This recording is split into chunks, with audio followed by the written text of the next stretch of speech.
ಸರ್ಕಾರಿ ಪದವಿ ಪೂರ್ವ ಕಾಲೇಜ್ ಔರಾದ್ ಇಲ್ಲಿ ವಿದ್ಯಾರ್ಥಿಗಳಿಗೆ ಭಾಳಷ್ಟು ಕೆಸರಿನಿಂದ ಅನುಕೂಲ ಆಗ್ತಾಯಿತ್ತು. ಹಾಗಾಗಿ ನಾವು ಈಗಾಗಲೇ ಸುಮಾರು ಬೆಡ್ಗಳನ್ನು ಹಾಕಿದ್ದೇವೆ. ಹೀಗಾಗಿ ಬೆಡ್ದಿಂದ ಅನೇಕ ವಿದ್ಯಾರ್ಥಿಗಳಿಗೆ ಭಾಳಷ್ಟು ಅನುಕೂಲ ಆಗ್ತಾಯಿದೆ.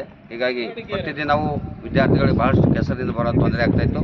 ಹಾಗಾಗಿ ಆ ಬೆಡ್ ಹಾಕಿಸೋದ್ರಿಂದ ಭಾಳಷ್ಟು ವಿದ್ಯಾರ್ಥಿಗಳಿಗೆ ಅನುಕೂಲ ಆಗಿದೆ ಅಂತ ಭಾಳ ಹೆಮ್ಮೆಯನ್ನು ಪಡ್ತೇನೆ.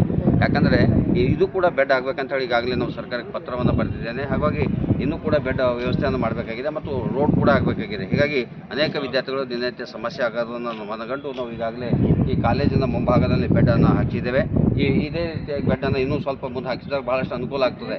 ಹಾಗಾಗಿ ಅದು ಕೂಡ ಈಗ ತಾತ್ಕಾಲಿಕವಾಗಿ ಅಂತಲ್ಲ, ನಮಗೆ ಎಷ್ಟು ಸರ್ಕಾರದಿಂದ ಇತ್ತು ಅಷ್ಟನ್ನು ವ್ಯವಸ್ಥೆಯನ್ನು ನಾವು ಮಕ್ಕಳಿಗೆ ಅನನುಕೂಲ ಆಗಬಾರ್ದು ಅಂಥೇಳಿ ಬೆಡ್ಡನ್ನು ನಾವು ಈ ಕಾಲೇಜದ ಮುಂಭಾಗದಲ್ಲಿ ಹಾಕಿದ್ದೇನೆ. ನಾನು ಓಂಪ್ರಕಾಶ್ ದಾಡೆ ಪ್ರಾನ್ಸ್ಪಾರ್ಟರ್ ಸರ್ಕಾರಿ ಪದವಿ ಪೂರ್ವ ಕಾಲೇಜು ಔರಾದು. ಹೀಗಾಗಿ ಈ ವಿದ್ಯಾರ್ಥಿಗಳ ಹಿತದೃಷ್ಟಿಯಿಂದ ಈ ಬೆಡ್ಡನ್ನು ಹಾಕಿಸಿದ್ದೇವೆ. ಹಾಗಾಗಿ ಭಾಳ ವಿದ್ಯಾರ್ಥಿಗಳಿಗೆ ಇದು ಬಹಳಷ್ಟು ಅನುಕೂಲ ಆಗ್ತದೆ. ಇಲ್ಲಾಂದರೆ ಕಾಲೇಜಿನಲ್ಲೇ ಕೆಸರಿನಲ್ಲಿ ತುಳ್ಕೊಂಡು ಕಾಲೇಜ್ ಒಳಗೆ ಬರಬೇಕಾಗಿತ್ತು. ಆದರೆ ಈಗ ಇದರಿಂದ ಬಹಳಷ್ಟು ವಿದ್ಯಾರ್ಥಿಗಳಿಗೆ ಏನಾಗಿದೆ, ಸ್ವಲ್ಪ ತೊಂದರೆ ಅಂದರೆ ಕೆಸರಿನಿಂದ ಮುಕ್ತ ಆಗಿದ್ದಾರೆ ಅಂತ ನಾನು ಭಾವಿಸ್ಕೊಳ್ತೇನೆ.